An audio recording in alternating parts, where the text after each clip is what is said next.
Hello everyone. Print culture and the modern world. Complete చాప్టర్ని ఒకసారి మీకు ఎగ్జామ్ పాయింట్ ఆఫ్ వ్యూలో క్విక్ రివిజన్ చేయడానికి అయితే ట్రై చేస్తా. క్లియర్? సో ఇక్కడ ఇంట్రడక్షన్ ఉంది చూసారు, ఈ పారాగ్రాఫ్ ఇక్కడే క్వశ్చన్ ఉంది. We find evidence of print everywhere around us. Explain అంటాడు. ఇది మీ ఇష్టం వచ్చింది రాయొచ్చు, ఓకేనా? Print itself has a history which has in fact shaped the contemporary world. అంటే ఏంటి? ఆ వుడ్ బ్లాక్ ప్రింటింగ్తో స్టార్ట్ అయింది, తర్వాత ప్రింటింగ్ ప్రెస్ వచ్చింది, మెనీ చేంజెస్, ఇన్నోవేషన్స్ వచ్చాయి. అది 5.2 ఈ టాపిక్స్లో పాయింట్స్ అన్నీ మనం మెన్షన్ చేసుకోవచ్చు. ఒకసారి ఈ ఇమేజ్ని చూసేయండి. ఇది అక్లక్ ఈ నర్సరీ అనే royal work shop. Every stage of printing it is being done with hand. ఎక్కువ మంది పిల్లలు కన్ఫ్యూజ్ అయ్యే టాపిక్ ఇది. ఇది ఏన్షియంట్ టైమ్స్ అసలు ఎలా స్టార్ట్ అయింది అనేది ప్రీ హిస్టరీ గురించి చెప్తుంది అనమాట. సో ఫస్ట్ ప్రింటెడ్ బుక్స్ దగ్గర మనం 2 కేస్ స్టడీస్ చూస్తాం. అసలు ఏంటో చూద్దాం. చూడండి, యాక్చువల్లీ యూరోపియన్ కంట్రీస్ డెవలప్డ్ అనుకుంటాము, కానీ ఈస్ట్ ఏషియాటిక్ కంట్రీస్ నుంచి యూరోప్కి ప్రింట్ అనేది వెళ్తుంది. సో ఏంటి ఆ కంట్రీస్ అంటే చైనా, జపాన్, కొరియా. ఎలా ప్రింటింగ్ చేసేవాళ్ళు అంటే హ్యాండ్ ప్రింటింగ్. ఎప్పుడు స్టార్ట్ అయింది?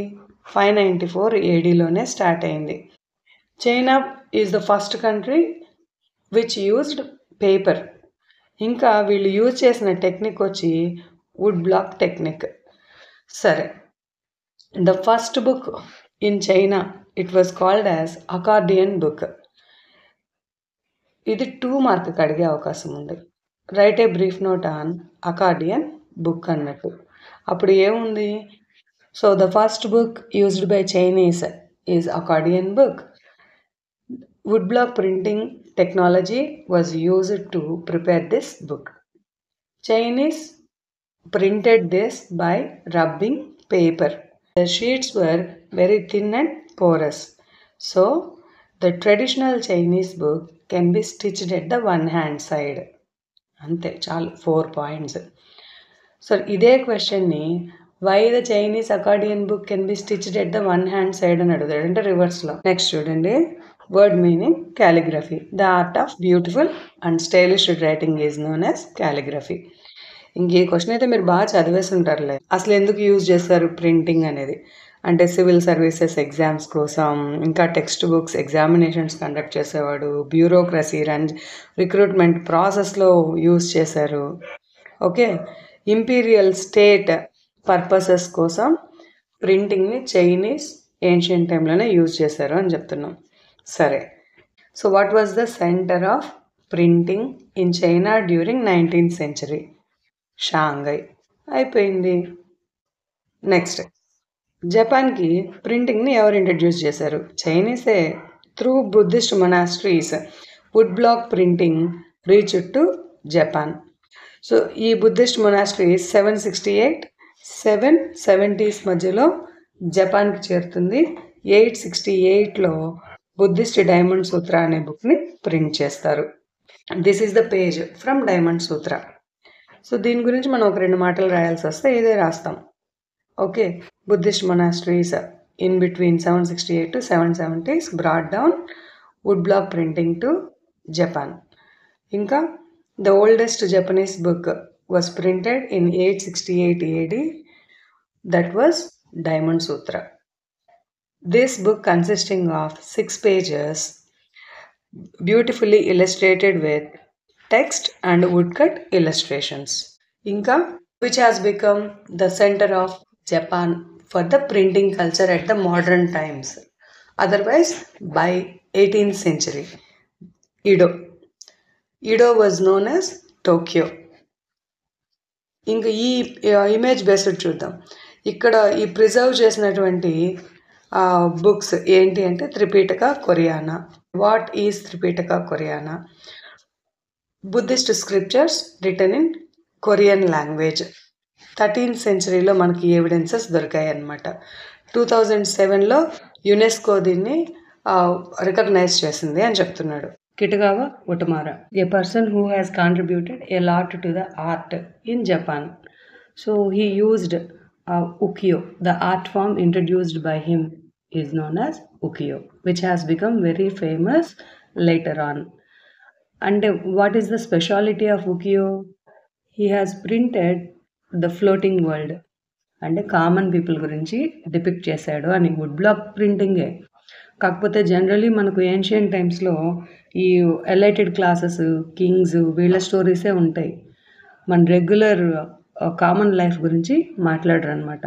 So he started writing or using wood block printing to depict common life style. దాన్నే మనం ఫ్లోటింగ్ వరల్డ్ అంటున్నాం. సో ఈ ఇమేజ్ నోటీస్ చేస్తే it is a regular morning scene. So ఇలాంటివన్నమాట ఫ్లోటింగ్ వరల్డ్ అంటే. ఉకియో ఆర్ట్ ఫామ్ని యూజ్ చేసి కూబో, షున్మాన్ కూబో ప్రింట్ చేసిన ఒక ఇమేజ్ 18th సెంచరీకి రిలేట్ అయింది. ఓకేనా. నెక్స్ట్, ఈ ప్రింట్ చిన్నగా యూరోప్కి కూడా వచ్చేసింది అనమాట. మరి యూరోప్కి ఎలా వచ్చింది, ఎవరు తీసుకొచ్చారు అంటే, Italian explorer Marco Polo has brought down this wood block printing to European countries during 1295. 1295 అంటే 13th సెంచరీ. క్లియర్. సో ఇంకేముంది, this technology spread to other parts of the Europe. మనం నోటీస్ చేయాల్సిన విషయం ఏంటంటే, పాపం మార్కోపోలో వుడ్ బ్లాక్ ప్రింటింగ్ తీసుకొచ్చి ఇది మొత్తం స్ప్రెడ్ అయినప్పటికీ ఎలైటెడ్ క్లాసెస్ ఉన్నారు చూడండి, luxury people, they were still depending on the hand printing only. ఎందుకని? They never like to be uniform, they wanted to be as unique కదా. They were using only handwritten, that too on very expensive vellum. ఏందబ్బా ఈ వెల్లం? Very good, parchment of animal skin అనే అర్థం. ఓకేనా. So వీటిని ఎక్కడ use చేసేవాళ్ళు? These were meant for aristocratic classes and monastic libraries. Okay, అంటే దీంట్లో చీప్ వల్గారిటీస్ అంతా రాయకుండా ఒక వాల్యుబుల్ కంటెంట్ మాత్రమే ఉంచేవాళ్ళు అనమాట. ఇక్కడ ఏం చెప్పచ్చు, ఎవ్రీ బుక్ సెల్లర్ ఒక 50 స్క్రైబ్స్ని మెయింటైన్ చేసేవాడు అనమాట, పని జరగాలి అంటే. అంత డిమాండ్ ఉండేది హ్యాండ్ రైటింగ్ వర్క్స్కి అని చెప్తున్నాడు. ఒకసారి ఈ ఇమేజ్ బేస్ని అయితే, ఈ సోర్స్ని అయితే మనం చాలా జాగ్రత్తగా గమనించాల. ఈ ఫిగర్ 4B, దీని పేరు వచ్చి జిగ్జీ. ఈ జిగ్జీ అనేది కొరియన్ లాంగ్వేజ్లో రాసిన world's oldest existing books. So మనకు మల్టిపుల్ ఆప్షన్లో ఈ జిగ్జీని పెడితే మాత్రమే మనం జిగ్జీని సెలెక్ట్ చేసుకోవాలి. ఓకే, వరల్డ్స్ ఓల్డెస్ట్ బుక్ అన్నప్పుడు మనకు ఆప్షన్స్ కూడా అకార్డియన్ బుక్, డైమండ్ సూత్ర, జిగ్జీ, గీత గోవిందం, ఈ 4 ఉంటాయి. ఓకేనా. వీటిల్లో వరల్డ్స్ ఓల్డెస్ట్ బుక్ అంటే జిగ్జీ. ఇది ఒకసారి చూద్దాం ఇన్ డీటెయిల్గా. సో ఈ బుక్ని మనకు ఎలా ప్రింట్ చేశారంటే, మూవబుల్ మెటల్ టైప్ టెక్నిక్ని యూజ్ చేశారంట. సో ఇది దేని గురించి? జెన్ బుద్ధిజం గురించి. ఇంకా ఇది 150 monks, Buddhist monks, India, China, కొరియాకు సంబంధించిన వాళ్ళ గురించి రాశారు ఇక్కడ.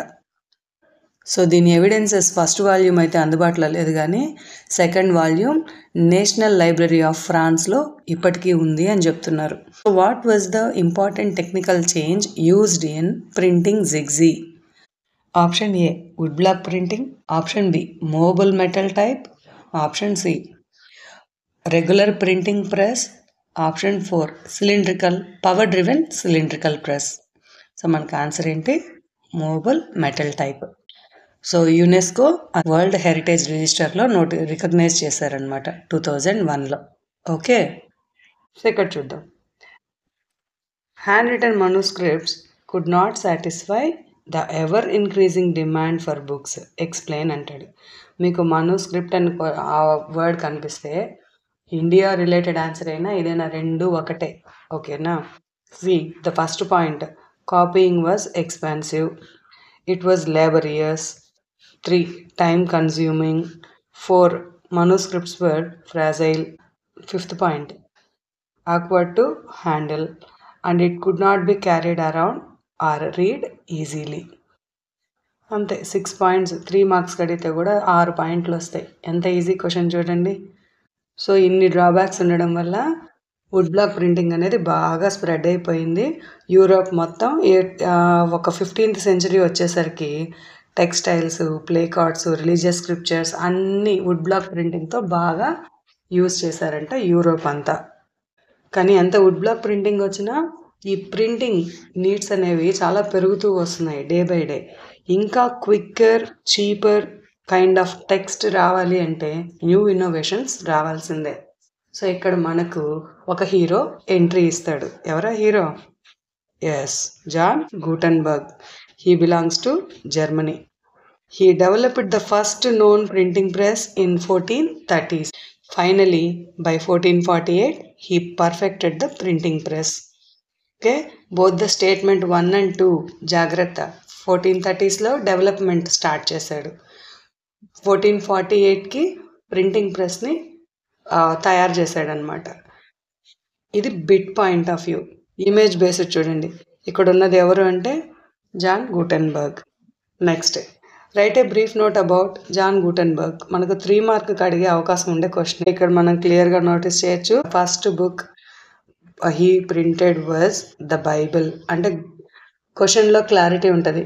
Which book was printed by Gutenberg లేదా ప్రింటింగ్ ప్రెస్ అని అడుగుతాడు. అప్పుడు బైబిలే ఆన్సర్ అవుతుంది.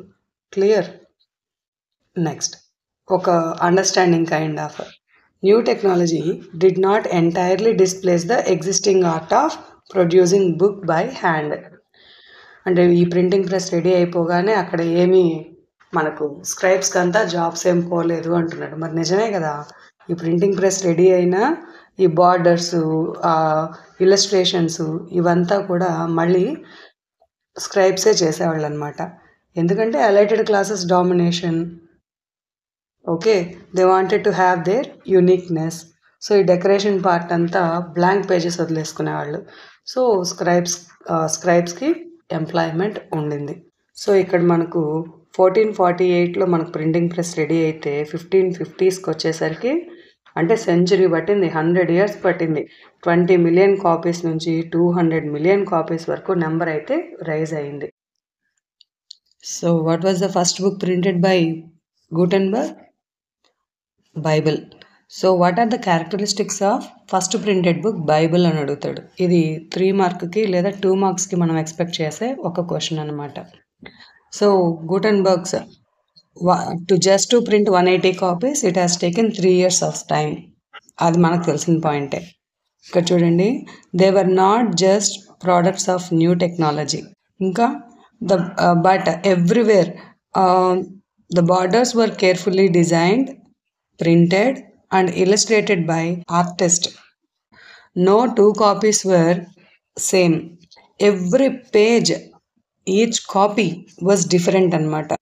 Why this is happened? So elites everywhere preferred this lack of uniformity. This is the reason. Okay, ఇంకా ఎలా యూనిక్నెస్ మెయింటైన్ చేసేవాళ్ళు? They just highlighted the holy words, given emphasis to use different colors and embedding with the stones and decorations. ఇలా యూనిక్నెస్ని అయితే maintain చేసేవాళ్ళంట. So third topic, the print revolution and its impact. First మనకు print revolution అంటే ఏంటో తెలుసుకుందాం. ఇది 1 mark అడిగాడు అనుకోండి, కంగారు పడాల్సిన అవసరమే లే. The shift from hand printing to mechanical printing led to the print revolution అని రాస్తే సరిపోతుంది. క్లియర్?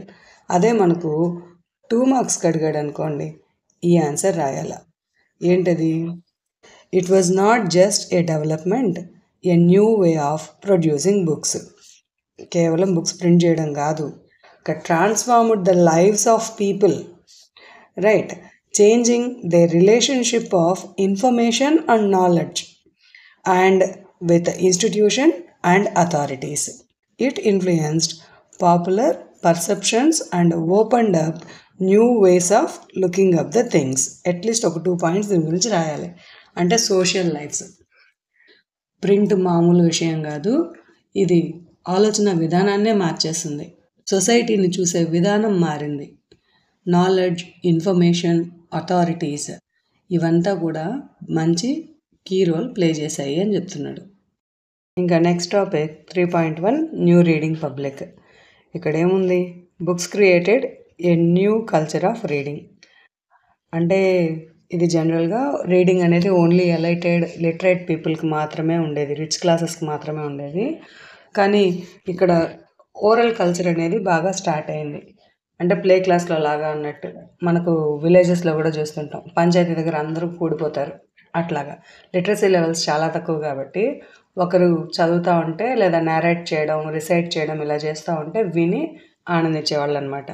కానీ ప్రింటింగ్ బుక్స్ బాగా సర్క్యులేట్ అయ్యి బాగా పెరిగేసరికి ఈ హియరింగ్ పబ్లిక్ కూడా రీడింగ్ పబ్లిక్గా మారారు. ఈ రీడింగ్ పబ్లిక్గా మారడానికి రీజన్ ఏంటి అంటే ఇలస్ట్రేటెడ్ బుక్స్ని యూజ్ చేశారు. అంటే ఈ చదువు రాని వాళ్ళ కోసం కామిక్ బుక్స్ లాంటివి, even play class, first class books మనం చూస్తే మొత్తం పిక్చర్స్తో ఉంటాయి, పిక్టోరియల్ స్టోరీస్ తోటి ఉంటాయి.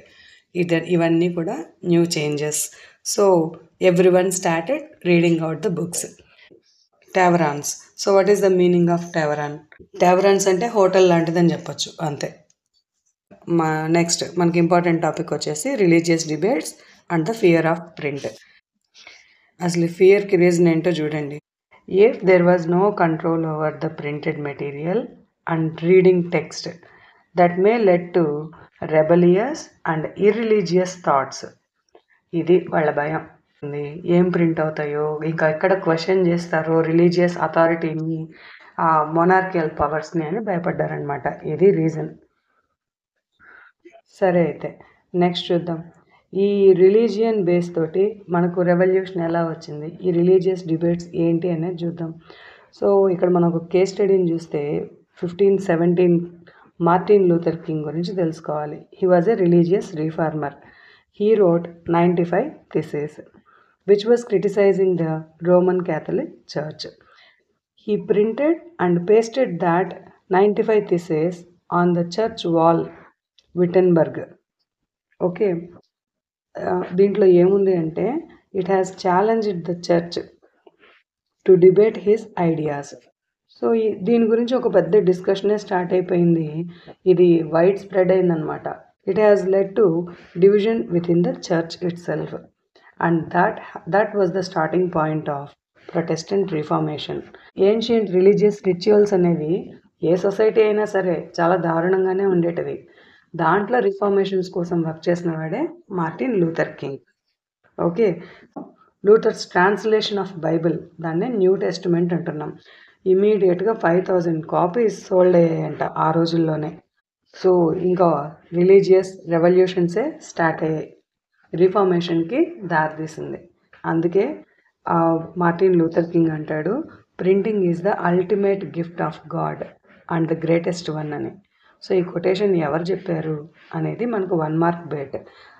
రిలీజియస్ డిబేట్స్ అన్నప్పుడు 3 మార్క్ క్వశ్చన్. డైరెక్ట్ క్వశ్చన్ అడిగితే right a brief note on Protestant reformation, otherwise Martin Luther king, ఇలా అడుగుతాడు ఈ ఏరియాలో. ఓకే, ఒకసారి ఇమేజ్ నోటీస్ చేసినట్లయితే మార్టిన్ లూథర్ చెప్పినట్టు printing is the ultimate gift of God. ఇక్కడ మనం నోటీస్ చేయొచ్చు ఈ ఏంజల్స్ ప్రింటింగ్ ప్రెస్ని ల్యాండ్ పైకి తీసుకొస్తున్నట్టు. ఈ ప్రింటింగ్ ప్రెస్ కోసం ఎఫర్ట్స్ పెట్టిన వాళ్ళందరి ప్లకార్డ్స్ వీళ్ళు ఈ ఏంజల్స్ పట్టుకొని ఉన్నారనమాట. సో మనకు ఇమేజ్లో ఇట్లా ఈ రెడ్ సర్కిల్లో ఉన్న పర్సన్ ఎవరు అని అడిగితే ఎవరైనా జాన్ గూటన్బర్గ్. అంతే, రిలీజియస్ డిబేట్స్ అయిపోయింది. 3.3 ప్రింట్ అండ్ డిసెంట్. డిసెంట్ అంటే పనిష్మెంట్స్ అని అర్థం. సో చర్చ్ ఎలా పనిష్ చేస్తుంది, ఏదైనా చర్చ్కి అగైనెస్ట్గా రైటింగ్స్, డిస్కషన్స్, డిబేట్స్ వస్తే ఎలాంటి యాక్షన్ తీసుకుంటుంది అనేది ఈ కేస్ స్టడీతో మనం అర్థం చేసుకోవచ్చు. చూద్దాం రండి. 16th century ఇటలీకి సంబంధించినటువంటి ఒక మిల్లర్ మెనాకియో బుక్స్ చదవడం బాగా ఇష్టం అనమాట. He started reading books and he also reinterpreted the message of the Bible and formulated the view of God and creation that enraged Roman Catholic church. Bible చదివి అసలు భగవంతుడు ఏం చెప్పాడు, బైబిల్లో ఏమున్నది అనే దాని గురించి రీఇంటర్ప్రిట్ చేశాడనమాట. In that enraged Catholic Church started Inquisition and repressed heretical ideas. ఇమీడియట్గా ఇతన్ని విచారణ జరిపించి అసలు ఈ హెరెటల్ వ్యూస్, హెరెటల్ అంటే అగైనెస్ట్గా మాట్లాడడం, చర్చ్ గురించి ఎదిరించి మాట్లాడడం, ఇట్లాంటి ఐడియాస్కి ఉండద్దు అన్నట్టు గట్టి వార్నింగ్ ఇస్తారు. But he has done the next time to. So after the 2 warnings he was executed. చంపేస్తారు మెనాకియోని. అంటే ఏంటి, క్యాథలిక్ చర్చ్ అంత స్ట్రాంగ్ అనమాట. అంతేకాదు To get control on such heritable views, it has come up with several controls over publishers, booksellers. To do that, it has started maintaining an index of prohibited books from 1558. ఇది బిట్కి చాలా important. So church అనుమతి లేకుండా ఎటువంటి books print అవ్వకుండా, అసలు ఏ books మార్కెట్లోకి రావాలి, ఏ books readers చదవాలి అనేది చర్చే నిర్ణయించడం మొదలుపెట్టింది. దాన్నే మనం index of prohibited books from 1558 అని చెప్తాం. సో ఇప్పుడు ఫియర్ ఆఫ్ ప్రింట్ అన్న దాంట్లో 2 విషయాలు మనం నేర్చుకున్నాం. చర్చ్ హ్యాస్ ఫియర్, ఎక్కడ దాని పవర్ని క్వశ్చన్ చేస్తుందో అని, ఇరిలీజియస్ మ్యాటర్స్ స్ప్రెడ్ అవుతాయో అని. ఇంకా కామన్ పీపుల్కి భయం, ఎటువంటి పనిష్మెంట్స్ వస్తాయో, ఏం డిస్కషన్స్ వస్తాయో అని కామన్ పీపుల్కి భయం. వీళ్ళతో పాటు సొసైటీలో ఉన్న ఇంటలెక్చువల్స్ కూడా ఈ ఫియర్ని ఎక్స్ప్రెస్ చేశారనమాట. ఫియర్ ఆఫ్ బుక్, ఈ సోర్స్ ఏని ఒకసారి చూడండి. Who expressed about fear of book? Erasmus. బిట్కి ఇంపార్టెంట్.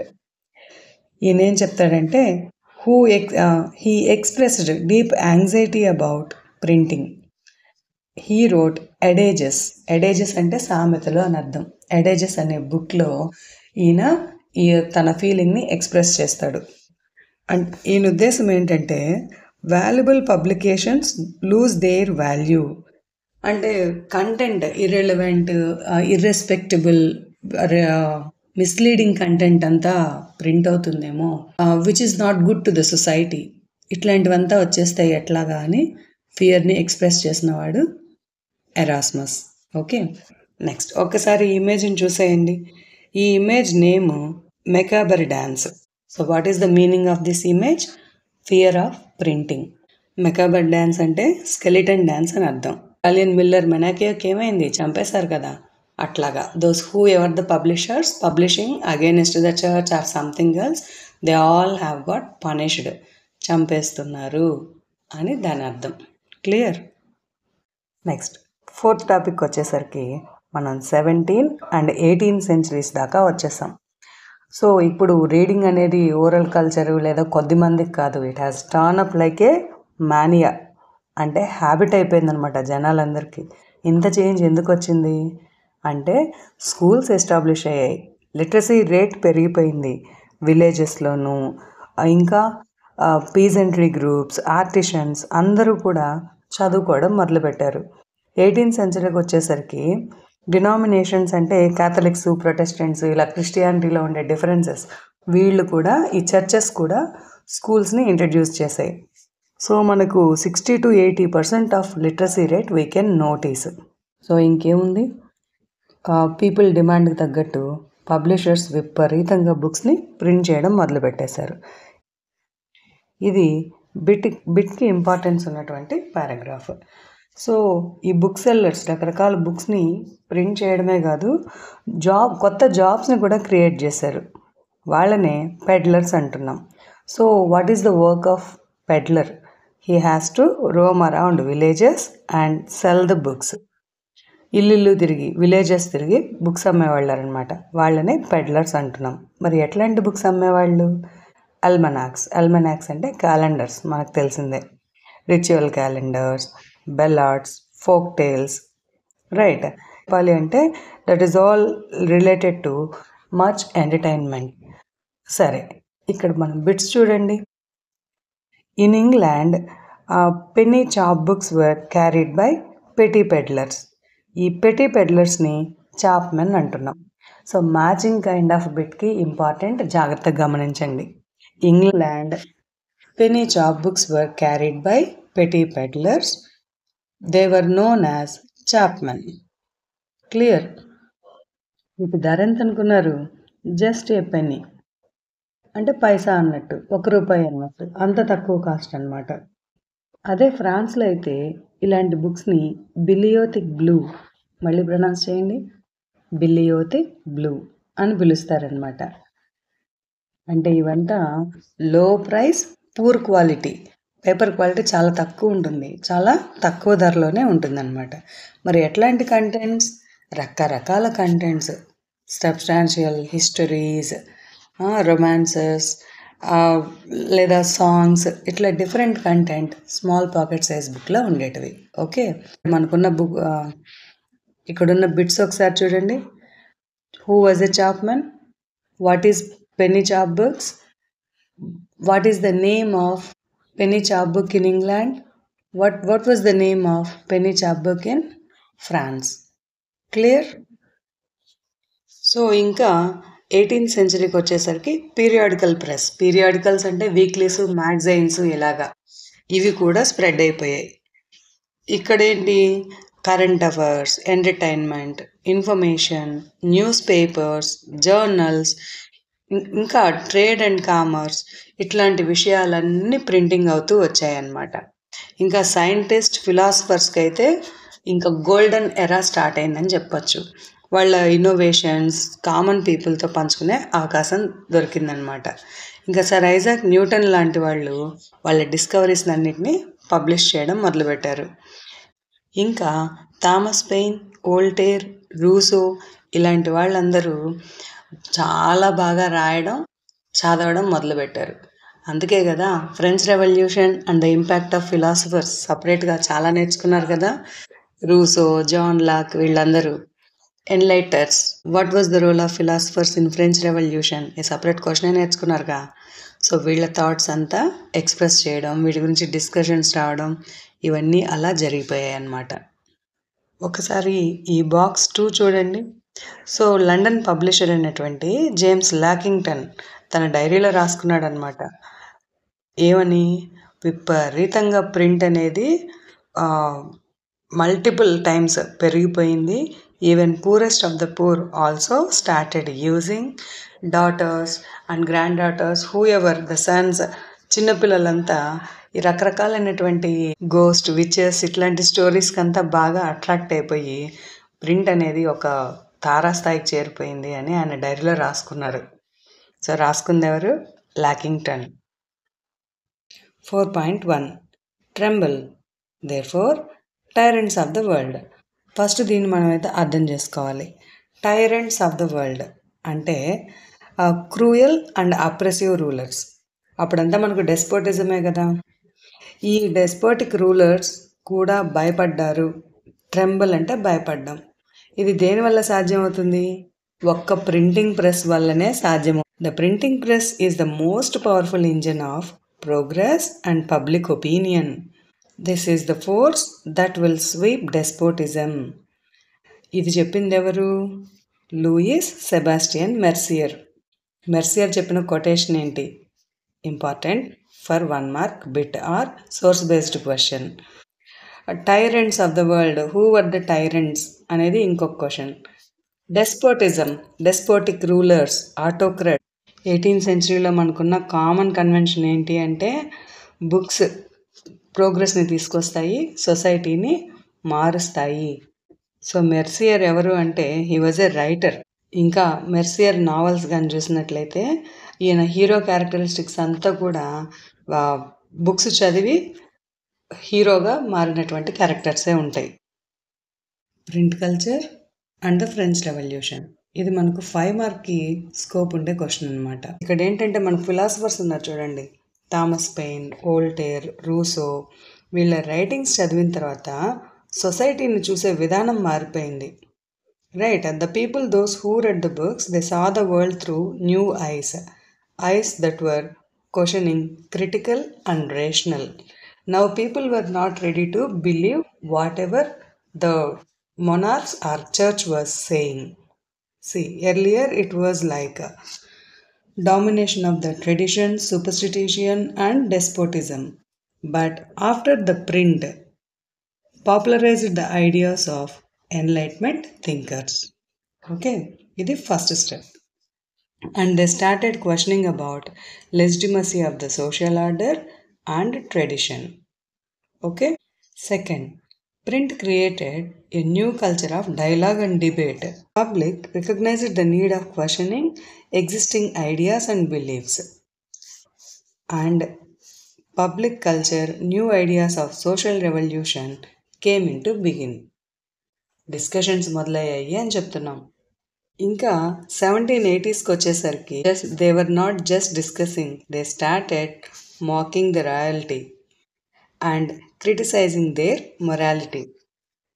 అంటే ఏంటి, ఈ చర్చ్ రాజులు వీళ్ళ విధానాలని వెక్కిరించడం, ఆ సోషల్ ఆర్డర్ని క్వశ్చన్ చేయడం, ఇంకా చెప్పాలి అంటే క్యారికేచర్స్, కార్టూన్స్ ఇవన్నీ స్ప్రెడ్ చేయడం బాగా పెరిగిపోయిందనమాట. Public started interpreting the things on their own way. Print did not directly shape their minds, but it did open up possibility of thinking differently. సో రకరకాల పుస్తకాలు చదివి రకరకాలైనటువంటి ఫీలింగ్స్ వాళ్ళు ఎక్స్ప్రెస్ చేయడం మొదలుపెట్టారు. క్వశ్చనింగ్, క్రిటిసైజింగ్, అండర్స్టాండింగ్, ఇలా డిఫరెంట్ టైప్స్ ఆఫ్ థాట్స్ అనేవి స్ప్రెడ్ అయ్యాయి అని చెప్తున్నాం. ఒక్కసారి ఈ ఇమేజ్ నోటీస్ చేయండి.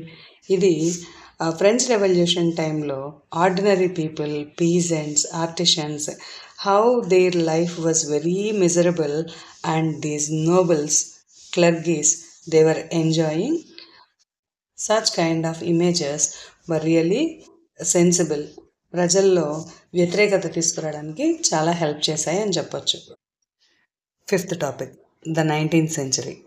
సో 19th సెంచరీ అంటే మోడర్న్ ఎరాకు దగ్గరగా వచ్చేసాం. Europe story అయిపోతుందబ్బా.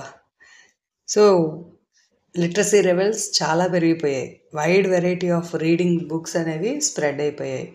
డెవలప్మెంట్, ఇండస్ట్రియలైజేషన్ కూడా స్టార్ట్ అయిపోయింది కదా. So among children, women, workers, every one are allowed to reading.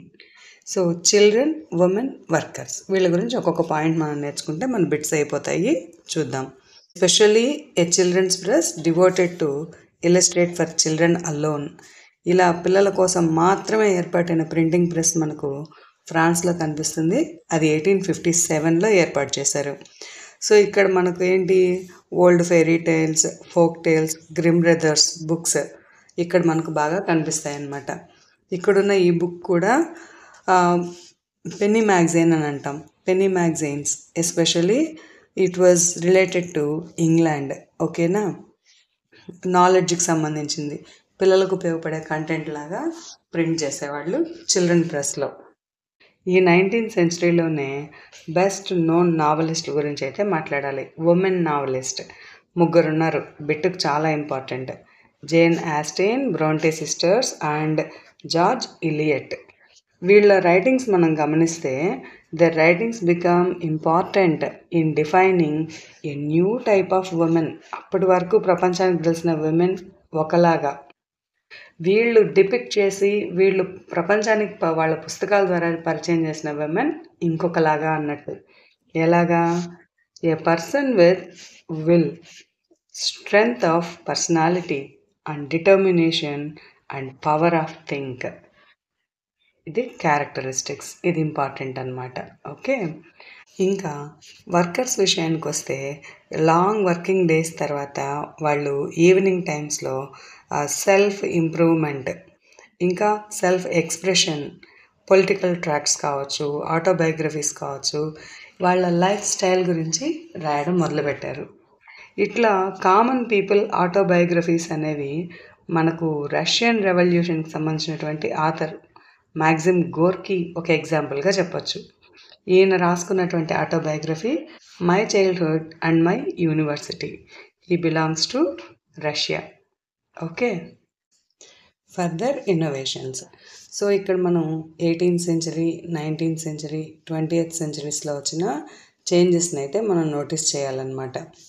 So by the late 18th century Richard M Hoe, New York సంబంధించినటువంటి వ్యక్తి, పవర్ డ్రివెన్ సిలిండ్రికల్ ప్రెస్ని ఇంట్రడ్యూస్ చేశాడు. దీని కెపాసిటీ ఏంటి, 8000 sheets per hour print చేయగలదు.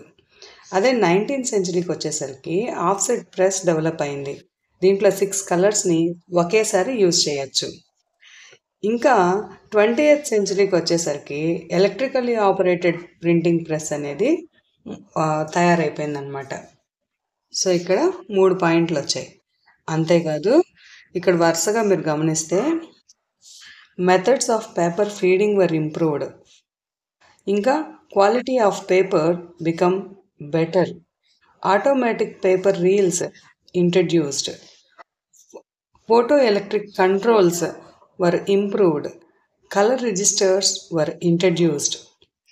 Okay, ఇంకా చెప్పాలి అంటే mechanical improvements were transformed the appearance of printing text.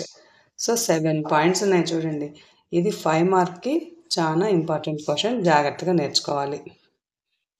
So ఇంత బాగా ప్రింట్ డెవలప్ అయ్యి ఇన్ని ఇంప్రూవ్మెంట్స్ వచ్చిన తర్వాత మనం చిన్నగా 1920స్కి వచ్చేసాం. 1920 సిగ్నిఫికెన్స్ ఏంటి? Great depression. సో ఈ గ్రేట్ డిప్రెషన్ అనే పాయింట్ మనకు ఇండియాలో కూడా వస్తుంది, ప్రింట్ కల్చర్లో కూడా వస్తుంది. సో గ్రేట్ డిప్రెషన్ అనేది వరల్డ్ వైడ్ ఇంపాక్ట్ అయింది కదా. సో ప్రింట్ కల్చర్ కూడా ఎఫెక్ట్ అయింది. సో దీనివల్ల 1920స్లో ఇంగ్లాండ్లోని పాపులర్ వర్క్స్ అయినటువంటి షిల్లింగ్ సిరీస్ చీప్ సిరీస్గా మారిపోయాయి అన్నమాట. ఎవరు కొంటారు చెప్పండి? అంతా మనం ఇండియాలో కూడా చూసాం కదా, agricultural prices fell down, turmoil conditions have raised. Same కండిషన్సే యూరోప్ అయినా కూడా. Okay, so great depression in the 1930s, publishers feared a decline in the book purchases. Okay, so ఇంకేం చేస్తారు పాపం, ఎలా అయినా సర్వైవ్ అవ్వాలి కదా, అందుకే చీప్ పేపర్ బ్యాక్ ఎడిషన్స్ని ప్రింట్ చేయడం మొదలుపెట్టారు. సో ఇవాళ మనం చూస్తుంటాం, కొన్ని బుక్స్ ఏమో చాలా క్వాలిటీగా ఉంటాయి, కొన్ని బుక్స్ చాలా లెస్ వెయిట్, హెవీ వాల్యూమ్ ఉన్న బుక్ కూడా చాలా వెయిట్లెస్ ఉంటుంది. అట్లాంటి వాటిని పేపర్ బ్యాక్ ఎడిషన్స్ అంటాం. గ్రేట్ డిప్రెషన్ వల్ల ప్రింట్ ఎలా ఎఫెక్ట్ అయింది అని చెప్పడానికి. ఇంకా లేట్ 19th సెంచరీకి వచ్చేసరికి ఇక్కడంతా మనం చూడొచ్చు ప్రింట్ ఎంత బాగా డెవలప్ అయిపోయిందో. ఇంగ్లాండ్లో ఒక రైల్వే స్టేషన్ వాల్స్ అంతా కూడా ప్రింటింగ్ అడ్వర్టైజ్మెంట్స్ తోటి నిండిపోయింది. So print has become wider అని చెప్తున్నాం. Clear? This is all about print culture in Europe. Second పార్ట్లో ఇండియా గురించి చేస్తాం. ఓకే, వీడియో నచ్చితే లైక్ చేయండి, మీ ఫ్రెండ్స్కి షేర్ చేయండి. ఇంకా ఏం టాపిక్స్ కావాలో కామెంట్ చేయండి. ఇది 10th క్లాస్ పిల్లలకు మాత్రమే కాదు, ఈ న్యూ సిలబస్తో వర్కౌట్ చేయాలనుకున్న ఆస్పిరెంట్స్ అందరికీ కూడా వర్క్ అవుతుంది. ఏమన్నా సజెషన్స్ ఉంటే కామెంట్ చేయండి. Thank you all.